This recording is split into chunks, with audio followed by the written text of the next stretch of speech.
दोस्तों कैसे हैं आप सभी। और आज हम आप लोगों के बीच लाए हैं प्रत्यावर्ती धारा और दिष्ट धारा यानी अल्टरनेटिव करंट और डायरेक्ट करंट में क्या अंतर होता है, इन चीज़ों को समझेंगे। और ये आपका बिहार बोर्ड 2023 में 10th लेवल हो या 12th लेवल हो, दोनों के लिए बहुत ही इंपॉर्टेंट क्वेश्चन है कि डायरेक्ट करंट और अल्टरनेटिव करंट में क्या अंतर है। तो आइए समझते हैं। सबसे पहले देखते हैं कि डायरेक्ट करंट जो होता है, जैसे ये प्लस है और यहाँ से स्टार्ट होकर आगे की ओर जाता है तो ये डायरेक्ट करंट कहलाता है, और इधर माइनस होता है। प्लस से इधर की ओर जाता है डायरेक्ट करंट कहलाता है। यानी ये क्या होता है कि डायरेक्ट करंट होता है, अर्थात इसके बीच में कोई रुकावट नहीं होती है। और इसके बीच में हम एक और करंट देखते हैं, जैसे एक करंट ये हमने देखा, इसमें फेज होता है और इसमें फेज होता है और न्यूट्रल होता है।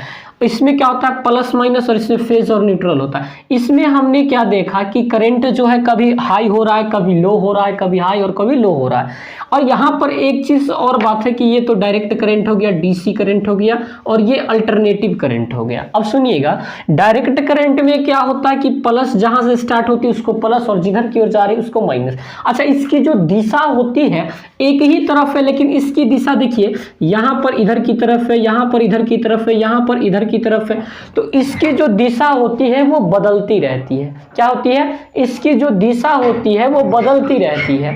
अब हम बातें करेंगे कि प्रत्यावर्ती धारा और दिष्ट धारा में निम्न अंतर इस प्रकार है। अब सुनिएगा, जिस धारा की दिशा समय के साथ चालक में बदलती है, जिस धारा की दिशा समय के साथ चालक में बदलती है उसे प्रत्यावर्ती धारा कहते हैं, मैंने यहाँ पे आपको बताया।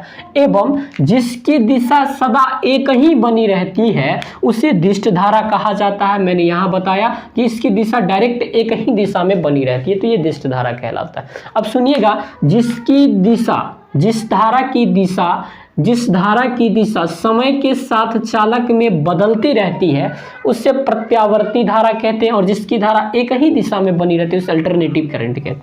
देखिए, प्रत्यावर्ती धारा का मान बदलते रहता है। मैंने अभी भी कहा कि यहाँ पर करंट जो ज्यादा हो जाएगा, कभी ऊपर जाएगा कभी नीचे आएगा, ये बदलती रहती है। लेकिन डायरेक्ट करंट में क्या होगा कि जितना वोल्टेज की धारा होगी फटाक से उतना वोल्टेज आपके पास पहुंचेगी। और यही कारण है कि आप अगर डायरेक्ट करंट को छुए और अगर अल्टरनेटिव करंट को छुए तो करंट किस में ज्यादा मात्रा में मारेगी, इसका मान तो एक रहता है, इसका मान बदलते रहता है, तो इसमें ज्यादा मारेगी। यहां पर हमने बताया कि डायरेक्ट करंट जो होता है बहुत घातक होता है, बहुत घातक होता है। अगर उसको आप छू लेते हैं तो करंट ज्यादा मारेगा इसकी अपेक्षा, अल्टरनेटिव करंट की अपेक्षा, क्योंकि इसमें तो डायरेक्ट धाराओं से करंट जाता है और इसमें करंट जो होता है ऐसे ऐसे करके, यानी ऐसे ऐसे करके जाता है। जैसे पानी की दिशा हो गई, एकदम फटाक से अगर गया और बुलबुले टाइप से उभर घावर होकर के जा रहा है तो वो अल्टरनेटिव जा रहा है।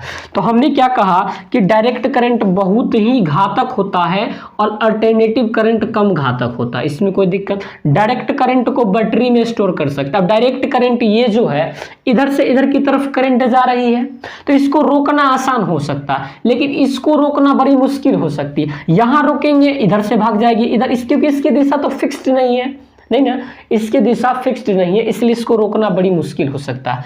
और इसी को रोक सकते हैं, तो इसको जब रोक सकते हैं तो बैटरी में स्टोर कर सकते हैं, इसको नहीं रोक सकते हैं तो बैटरी में स्टोर नहीं कर सकते। तो डायरेक्ट करंट को बैटरी में स्टोर कर सकते हैं, जबकि अल्टरनेटिव करंट को स्टोर नहीं कर सकते। यहाँ पे देखिएगा, प्रत्यावर्ती धारा का मान बदलते रहता है। मैंने यहाँ पे भी कहा कि इसका धारा का मान जो है बदलते रहेगा, कभी हाई वोल्टेज कभी लो वोल्टेज, कभी हाई वोल्टेज कभी लो वोल्टेज। जबकि दिष्ट धारा का मान जो होता है चर या अचर हो सकता है। इसमें इसका जो मान है ये तो फिक्स्ड हो सकता है, अनफिक्स्ड हो सकता है, लेकिन इसका मान डेफिनेटली बदलेगा। प्रत्यावर्ती धारा द्वारा वैद्युत ऊर्जा को ट्रांसफर द्वारा प्रेषित किया जा सकता है। अब प्रत्यावर्ती जो धारा अल्टरनेटिव करंट, इसको ट्रांसफर द्वारा प्रेषित किया जा सकता है।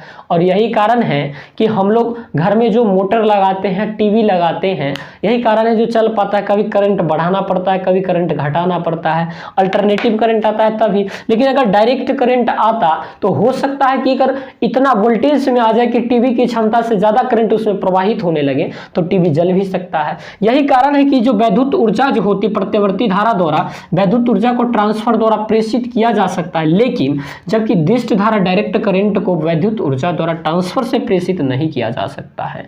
तो इतनी एक बेसिक सी अंतर थी अल्टरनेटिव करंट और डायरेक्ट करंटों के बीच। तो मैंने आपको बताने का कोशिश कोशिश किया कि इसमें फेज होता है और इसमें फेज और न्यूट्रल होती है, और इसमें डायरेक्ट करंट में क्या होता है, पॉजिटिव और नेगेटिव होती है, पॉजिटिव जहां से स्टार्ट होती है, नेगेटिव जिधर की ओर जाती है। तो दोस्तों मिलते हैं फिर नई वीडियोज के साथ, यही अंतर आपके लिए बहुत ज़्यादा हो गया, फिर नई वीडियोज के साथ नई उम्मीदों के मिलेंगे। तो आप सभी को धन्यवाद।